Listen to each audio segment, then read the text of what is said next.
Greetings everyone, I am Dr. J. Whenever I'm asked to name my favorite games, Baldur's Gate 2 is always mentioned. It wasn't something that I properly understood when I first played it, as I had no patience for the copious amounts of reading, but on returning to it as a college student a few years ago, it ended up being the kind of game I had to be very careful with, as I would look away once and witness an entire weekend vanish in an instant. And thus, as Baldur's Gate 3 lumbers closer to its release date, what better time to reflect on it than now? The CRPG is no longer merely a relic of history, but something that we see a decent amount of, with Larian, Obsidian, and plenty of others harkening back to it. As such, now that I've had a chance to dip my toes into the modern offerings, let's see if Baldur's Gate 2 can continue to hold fast. For the unfamiliar, Baldur's Gate 2 is the sequel to a game which is credited for revitalizing the RPG genre. Back then, they were called CRPGs, or computer RPGs, as they were designed to be like a D&D campaign where the computer was your dungeon master. Nowadays, we justify using the acronym by calling them classic RPGs, and to keep them distinct from the action-oriented subgenres. All that to say, it's using the second edition of D&D with the Forgotten Realms setting, which gave BioWare a pre-built world with which to create interesting stories and gameplay encounters. As for that story, it picks up after the events of the first game, with your character having discovered that he or she is a child of Baal, the late god of murder.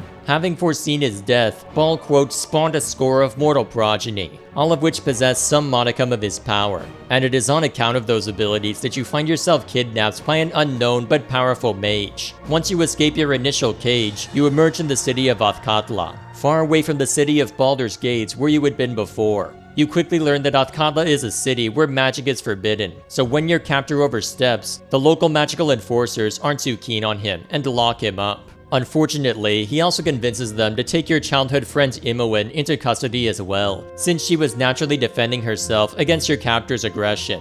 With the two of them held in parts unknown, your objective is to pursue them. Along the way, you'll encounter all sorts of people, as well as learn more about your nature and the nature of your would-be captor. That is the base game story in a nutshell, and covers surprisingly little of the events you can explore in this game. Before you directly start pursuing Imoen and her captors, this is very much an open world game, as there's very little stopping you from engaging with as much or as little of the available side quests as you wish. You can earn the resources required to progress the main story after a couple of major side quests, but that barely scratches the surface of what's available. It was not long before I remembered why I had to be careful whenever I opened this game in college, because the process taken to complete one quest oftentimes leads to half a dozen more being discovered, all of which have their eccentricities that make them worth checking out. In fact, this might be the only game with open world elements that I unequivocally like, without having to say despite my disdain for open world elements. To go into more detail, the games I grew up playing always had a very consistent linear path, to where I could safely assume that I either had all the tools needed to succeed or there was a game balance issue.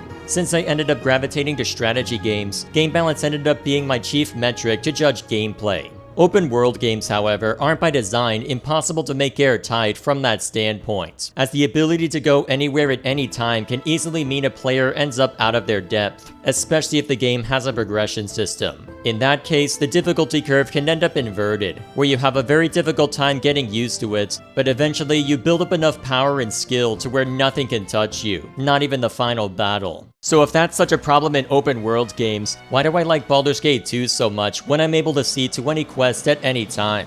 Well, honestly, I have an advantage this time due to in-depth knowledge of D&D, which is perhaps the biggest caveat to make for anyone approaching this game. This is one of my favorite games in part because I like D&D, which means the sharp learning curve at the start is non-existent for me. If you are unfamiliar with the rule set, I shudder to think of how difficult it would be to pick up, as you begin at character level 7. That might not sound like a lot, but to put that into perspective, my characters with only one class ended the base game at around level 18, while my characters with more than one class ended up around level 14 by that point. Even putting that aside, by the time you've hit level 7, you've unlocked multiple tiers of magic spells and have access to some of your character's unique class abilities. Especially for a druid like Chihira, who doesn't have to concern herself with learning new spells, seeing this massive list with lengthy descriptions and being uncertain which ones will be useful would be a lot to handle for even one character, let alone 6 at a time.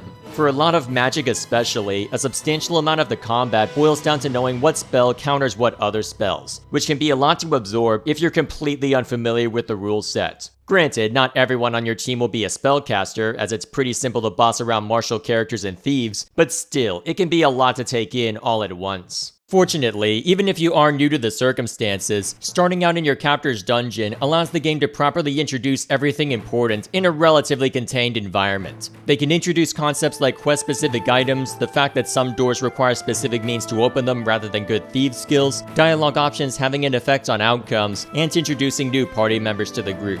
They also give you a pretty well-rounded team to start with, between a druid, a martial class, and a dual class mage and thief, to ensure that all of your bases are covered regardless of the class you choose for your self-insert. To further ensure you'll be okay once Imoen is dragged off, they introduce the only recruitable pure thief in the game, and have a quest really close to the dungeon where you can get a multi-classed mage and cleric. Before you ask, yes, there is a difference between dual class and multi-class, because the 2nd edition rule set wanted to make a distinction between picking up a skill later in life as opposed to working on both at once. Once that initial hurdle is passed though, the game balance ends up being surprisingly good. Perhaps I just lucked out with respect to when I tackled certain quests, but due to starting out at level 7, there's enough wiggle room for you to experiment with your equipment and abilities to handle whatever you choose to tackle first. The game will even go so far as to point you in a specific direction based on your class, with my cleric being directed to go to the temple district to find work. This then meant I was directly encouraged to go tackle a quest involving a cult brewing in the city's sewers. Not that it stopped me from seeing to a task outside of the city first, but still, the option is presented for you to accept or set aside at your leisure. So, what makes all of these side quests worth exploring? Well, to further buck the trend for the open world games I've played, there's very little repetition to them. From a gameplay standpoint, you can eventually settle into Old Faithful, with mine being to spam haste, magic missile, and dispel magic. But from a story standpoint, they can end up being rather interesting. The cult I was sent to investigate is one that exists for a very specific reason, a reason you end up resolving alongside it. Situations like that help to expand the world as something that's alive and lived in, that it's not some static aspect that you just happen across, but is actively occurring and only now intersecting with your own adventure. On my way to that quest, I also ended up uncovering another quest to investigate what was called the Skinner murders on the Bridge District, which can end up leading you somewhere else. In fact, before going to that particular place, I received a call to adventure there 3 times over. Once from the wizards who ran off with Imoen to try and get in their good graces, a second time directly when a child asked me to intervene in the troubles there, and a third time when the place was mentioned in relation to the Skinner murders. And while I was on that quest, I could investigate a different thread, where an attempt to get an artist to work for the church I had aligned with led me to searching for a rare metal that had been stolen by someone I encountered in the first game. They also ensure that there's multiple ways to resolve particular quests, which helps to maintain not just story variety, but gameplay variety. In a lot of cases, there is a brute force solution, where you can take one look at a really dangerous encounter and say, yeah, I dare to take that on. And if you're really lucky or really experienced with the rule set, you can manage well enough. However, since that you're still adventurers that often have to deal with multiple consecutive battles or opponents that are individually stronger, there's almost always a way to even the odds. A way to sneak into a castle overwhelmed by trolls. A way to turn the enslaved thrall of a Cambion against their warden. A way to slip through a hostile city to retrieve something that doesn't involve you having to kill everyone in sight. If you want to try the brute force method, you can, but otherwise there is always another option, which can sometimes add moral grace depending on how you're choosing to roleplay. In short, Baldur's Gate 2 is world building at its finest, with interesting interplay between the original reason you go to a place and the web of people, problems, and conflicts you can end up uncovering on your arrival. A lot of the characterization can be fairly predictable, but with how well done it is in execution, the initial simplicity is seldom a problem. There's consistent commentary from party members whenever you accept a quest, and while it's uncommon for all of them to have an opinion on a given subject, it's also an uncommon occurrence for none of them to have some commentary. There are also plenty of points where you can just be wandering around and one of them will prod you or another party member. From what I've seen, there isn't a point where someone breaks character during this, and there can be some intriguing conversations due to how varied the perspectives can be. It also helps that the voice acting for practically everyone is really well done, with standouts like Minx completely stealing the show whenever Jim Cummings is given the chance to tell us about the righteous butt-kicking he and his giant miniature space hamster are about to embark upon. Before you ask, no, I'm not going to elaborate. Go experience him for yourself, he's hilarious. What makes all of it work is that the game is fully aware of what it is. Something I repeat a lot when looking back on older games is that just because you're doing something that's been done a lot before doesn't mean that it can't still be done well. If you look in the dictionary, you'll find the Forgotten Realms setting right next to the phrase generic fantasy. But knowing that a trope exists is a far cry from knowing why the trope works for a lot of people. The latter is something that Baldur's Gate 2 seems to understand, to where even as it plays into a decent number of them, it knows when to buck the trend to create an interesting story or character moment. For instance, one of my favorite interactions in the game that doesn't involve Minsk is between Jaheira and Nalia. The former is a druid dedicated to maintaining stability in the world, and the latter is an inexperienced but well-intentioned noble. Jaheira, being one of the more experienced members of the group, and perhaps wishing to redirect away from a tragic moment early on, is often offering unsolicited advice and commentary to other characters, which can lead to a lot of terse exchanges between her and everyone else. However, one of her interactions with Nalia is an exception, as before Jaheira can start, Nalia says that she recognizes the tone in her voice, and when Jaheira asks, Nalia says that there's about to be a lecture on being careful about how she uses her abilities. Jaheira could have reacted with disdain for being called on that, but instead asks how Nalia thinks that would go, with Nalia saying, quote, "Well, I believe that I would tell you that I have found my true calling, that you should probably butt out, and that I would really prefer you to refrain from calling me Little Nalia." Jaheira adds a bit of inference to demonstrate understanding, Nalia confirms, and then Jaheira says, quote, "I agree that the lecture would be unnecessary. I need say nothing." At which point the conversation ends with Nalia surprised but thankful for Jaheira's understanding. When I encountered that conversation a few years ago, that is where the writing in this game went from good to great for me. It would have been easy from a writing and characterization standpoint to have the lecture happen anyway, to keep having Jaheira be the eternal stick in the mud. But they went a route that avoided that kind of needless repetition and added to both Jaheira's and Nalia's character at the same time. What further helps the characterization to land is that every action a party member takes is couched in some aspect of their personality, history, and/or motivations, which means even if it's grating, it's easier to tolerate by virtue of it being understandable. The constant sniping between Jaheira and Eri, for instance, is one that can grow repetitive, but it's a circumstance where you understand why it's happening. Both characters have lost a lot, whether it be Jaheira losing someone important to her early on in this game, or Eri losing her wings, and with it her ability to return home. However, the two have taken completely opposite reactions to it, with Jaheira becoming more cynical and distant, while Eri seems desperate to make connections with others, to make up for or perhaps to regain what she's lost. Naturally, having taken such drastically different approaches, both of which are understandable responses, they clash heavily, which is made even worse since, if you pick a male protagonist, both of them are romance options. So while one is trying to have a heartfelt conversation with you, the other has a propensity to offer snide remarks. And either fortunately or unfortunately, depending on your perspective, Jaheira being a druid and Eri being a mage cleric means that there's a good chance that both are in your party, at least for a first playthrough, so good luck dealing with that. Fortunately, with how many possible party members there are, it's not something you necessarily have to bear, and there's a lot to explore depending on whether you want to be a total saint, a complete mercenary, or just indifferent to the opinions of others. Though, given how the main story goes, that is one case where having that freedom isn't as ideal. The initial hook of rescuing your childhood friend is a decent one for most alignments, but it's one you may not feel compelled to continue with. It's a difficult balance to strike when creating a CRPG, as you need a solid main story hook to compel you to explore and engage with the world, even if a lot of the quests you go on won't be directly related to it. What makes that initial hook difficult is that you often need to ensure that, regardless of a player's mentality, that they will always have reason to pursue that end. In this case, you can either go to rescue Imoen or to seek vengeance for being imprisoned, which covers most bases, but there is a possibility that you could say, well, I don't care about Imoen and the guy is locked up, so why do I care? Compared even to the first Baldur's Gate, it's not the cleanest hook to the main plot. Fortunately, after you do finally pursue your captor, the hook becomes much stronger, and remains strong through the rest of the base game and the expansion. I don't dare say what the base game's hook is after a certain point, but suffice to say that you're given a reason that's based on self-preservation, which, no matter what your personality would be, should be sufficient to get the overwhelming majority of players invested. Well, unless you're a nihilist, but if nothing truly matters, why play this in the first place? To further make that hook work, they gave us a really threatening villain.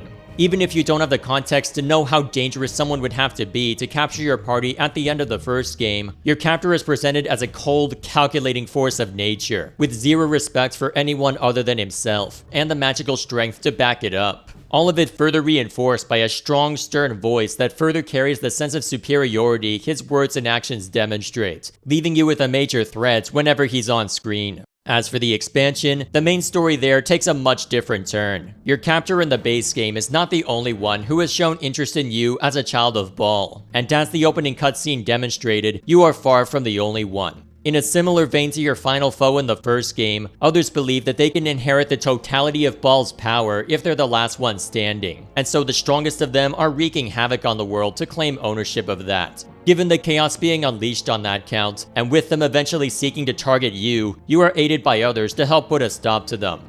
All that I'll say on the main story there is that, in keeping with understanding common tropes and knowing when to toy with them, they give a really neat spin for the final battle that I dare not spoil. So when it comes to the underlying story and gameplay, there is a lot to like. However, now that I've dipped my toes into modern CRPGs, I will admit that it was harder to step back into Baldur's Gate 2. A decent number of modern entries have eschewed a lot of eccentricities that work fine in a tabletop setting, but are easily exploitable or can be time wasters in front of a computer. For instance, depending on where you choose to rest, in order to heal and regain spells, there's a chance of being attacked by angry monsters. In a tabletop setting, where this is determined by a dice roll and can be messed with by a human dungeon master, this can work just fine. In a CRPG though, you can engage in save scumming to get around this, which means instances like that could end up being either a point to grind for experience, assuming the reward is worthwhile, or a waste of time as you reload your quick save. Small things like that, whether it be inventory management, the game speed being tied to frame rate, and the premiere resolution at the time being 800 by 600, do wear on you.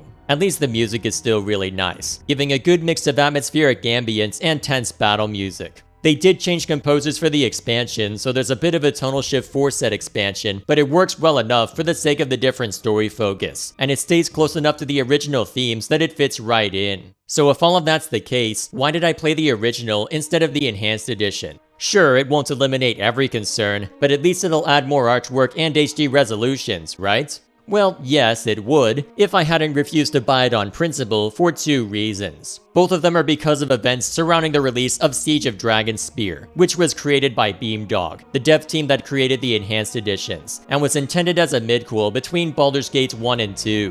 One reason is because in press interviews, there were some rather dismissive things said about the original game's writing. Even if we assume the assertions are correct, badmouthing something you're wishing to follow up on is only going to succeed in raising concerns about your intentions. Are you here to improve it, and will your changes genuinely do so, or are you only interested in culturally appropriating it and rubbing it in the original audience's face? Seeing this mentality, and knowing that there were script revisions to both Baldur's Gate 1 and 2, I'm not willing to bet money on a purchase that the original script changes will be worthwhile. I will grant you that this is something that could be overlooked if, after proper research, I find that the revisions and additions actually did add to the game. However, what has me unwilling to engage in that is reason number 2, how they're currently being sold. It used to be that the original games were sold separately, and the copies I have on GOG are from one of those older bundles. However, the only way to get the original version now is to also buy the enhanced edition, which is inherently anti-consumer by limiting our options. If someone wants to purely play the original, warts and all, maybe tacking on a widescreen mod, they now have to spend twice what they once did for extra bells and whistles they won't use to a company that didn't create the original assets. If Beamdog were so confident that their enhanced editions were worth the extra money, this shouldn't have been necessary. It might not be as extreme a case as recent events, such as when Sega and Sonic Team delisted their old 2D platformers so you could only buy them through a bug-laden rush job. As to my knowledge, the technical aspect of the enhanced editions are fine. I did hear about Siege of Dragonspear releasing in a dour state, to a point where it negatively affected the first game as well, but I've been unable to confirm the details on how it affected the first game, if at all, so take that with a grain of salt. Still, the supreme lack of confidence the decision implies and the anti-consumer nature of it means I'm hesitant to approach any enhanced edition they make. Even for something like Planescape Torment where, to my knowledge, they left the script alone and cleaned up a fair amount of the underlying code base. All that to say, really great game, but welcome to modern gaming where you have to consider how they're selling it to you alongside whether it's worth buying. And on that note, it was really nice to revisit this game. It definitely shows its age in terms of appearance and interface, but when backed up by solid characterization, a lot of quest and encounter variety, and a world that gives you a lot of freedom in when and how you wish to tackle it, you're left with a game that is well worth looking back on. I can't speak to how well the enhanced editions paper over some of the technical issues, or whether their script changes and additions do genuinely add to it, but either way, it's not without reason that this is one of my favorite games of all time. Here's hoping Larian don't mess up with their labeling as a sequel.